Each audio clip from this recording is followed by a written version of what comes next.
नमस्कार साथियों। आज हम देखने वाले हैं जुजुत्सु काइसेन के एपिसोड नंबर 22 को, जिसका नाम होता है the origin of obedience. Episode की शुरुआत होती है जहां एक आदमी जो अपने बिल्डिंग मैनेजर से कंप्लेन कर रहा होता है कि उसके डोर का ऑटो लॉक ओपन हो रहा है।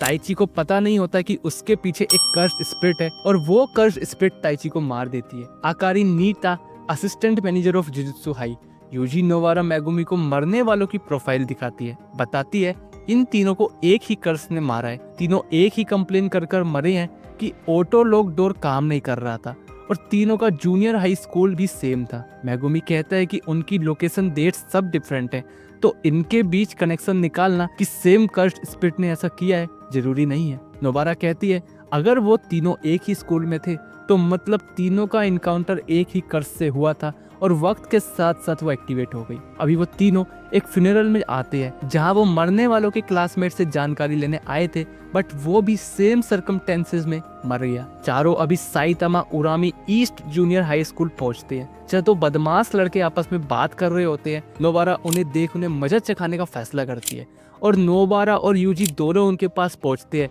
जैसे ही वो दोनों उनके पास पहुंचते हैं, वो लड़के उन्हें देखते ही अपना सर नीचे कर लेते हैं और माफी मांगने लगते हैं।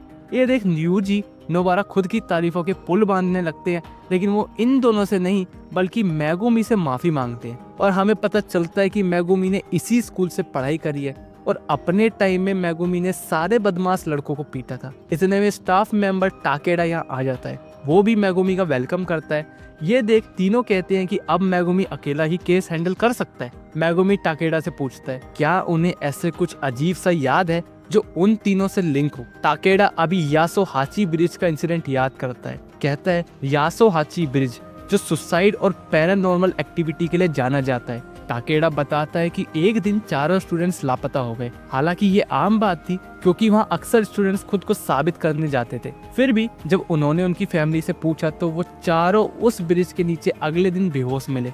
अभी मेगुमी यूजी नोवारा को बताता है कि ऐसी जगहों पर कर्स्ड स्पिरिट अपना डेरा जमा लेती है, इसलिए जुजुत्सु सोर्सर ऐसी जगहों पर नजर रखते हैं। जब मेगुमी वहाँ गया था तब उसे वहाँ कोई अजीब बात नहीं लगी। अभी उनके जाने से पहले टाकेडा सुमिकी के बारे में पूछता है, इस पर मेगुमी कहता है कि वो ठीक है। नोबारा पूछती है कि वो कौन है।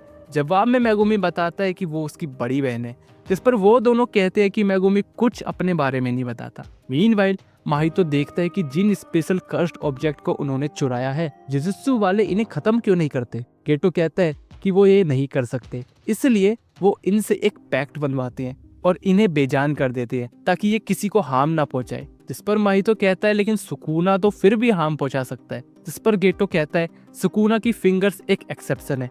सुकुना अपनी तरफ कर्सिस को अट्रैक्ट कर सकता है, वो अपना वेसल चूज कर सकता है। अभी माहितो अपने सामने बंधे हुए एक बंदी को एक कर्स्ड वॉर्म खिला देता है और वो कर्स में बदल जाता है और उसे काम पर लगा देता है। यासो हाची ब्रिज को इन्वेस्टिगेट करने के बाद और कुछ भी ना मिलने के बाद तीनों अकारी को सूचित करते हैं। नोबारा सजेस्ट करती है कि शायद उन्हें शुरू से स्टार्ट करना होगा, लेकिन यूजी इस पर सहमत नहीं होता क्योंकि उनके पास समय बहुत कम है और अब डेथ रेट भी 100% है। अकारी सजेस्ट करती है कि वो जंपिंग एक्ट ट्राई कर सकते हैं क्योंकि वो ब्रिज इसके लिए भी जाना जाता है, बट यूजी ऑलरेडी ये कर चुका होता है। इतने में स्कूल वाला लड़का अपनी बहन को लेकर वहाँ आता है।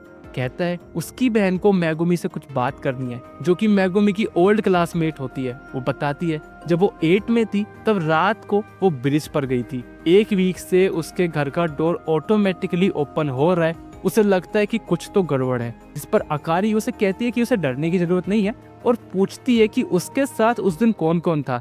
जवाब में वो बताती है कि उस दिन मेगुमी की बहन उसके साथ थी। ये सुन मेगुमी शॉक्ड हो जाता है और यूजी और नोबारा से थोड़ा टाइम मांगता है। इजिची को कॉल करता है, अपनी बहन की सेफ्टी के लिए सोर्सरर मांगता है। इजिची कहता है कि सैडली उनके पास सिर्फ 2 सेकंड ग्रेड कर्स सोर्सरर है और उन्हें लगता है कि ये कर्स शायद स्पेशल ग्रेड कर्स है। मेगुमी अभी खुद से कहता है कि वो गोजो का वेट नहीं कर सकता और वो ज्यादा टाइम बर्बाद नहीं कर सकता और यूजी और नोबारा को भी वो खतरे में नहीं डाल सकता, इसलिए वो नोबारा यूजी को वापस भेज देता है, कहते हुए कि वो भी टाकेडा से कुछ बात कर वापस आ जाएगा। मेगुमी अकेला ही यासो हाची ब्रिज पर निकल जाता है और वो अकारी की बात को याद रखता है कि ब्रिज के ऊपर के नीचे जाने से फर्क नहीं पड़ता, उसे नीचे से नीचे जाना होगा। मेगुमी समझता है कि किसी भी डोमेन को हमेशा के लिए कर्स टेक्निक से बनाए रखना इम्पॉसिबल है। तो ये भी शायद डिटेंशन सेंटर की तरह इनकम्प्लीट डोमेन होगा। तभी यहाँ यूजी नोवारा आ जाते हैं और कहते हैं कि मेगुमी उन्हें कुछ नहीं बताता, कम से कम वो उन पर भरोसा तो कर सकता है। अभी मेगुमी बताता है कि उसकी बहन अभी तक होश में नहीं आई, वो सिर्फ सोई हुई है, मतलब कर्स कभी भी उसे मार सकता है और मिशन भी काफी डेंजरस हो सकता है। ये सुन दोनों कहते हैं बस इतनी सी बात, और वो दोनों इन्वेस्टिगेशन में लग जाते हैं। यूजी और नोवारा को अपनी मदद करते देख मेगुमी को अच्छा लगता है।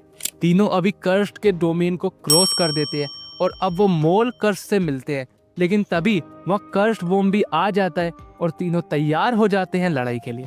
और यहीं हमारा एपिसोड खत्म हो जाता है। एपिसोड कैसा लगा कमेंट बॉक्स में जरूर बताना, अच्छा बुरा वो भी अपना फीडबैक जरूर देना। एफर्ट्स अच्छे लगे तो लाइक सब्सक्राइब शेयर जरूर करना और मिलते हैं नेक्स्ट वीडियो में। तब तक के लिए धन्यवाद।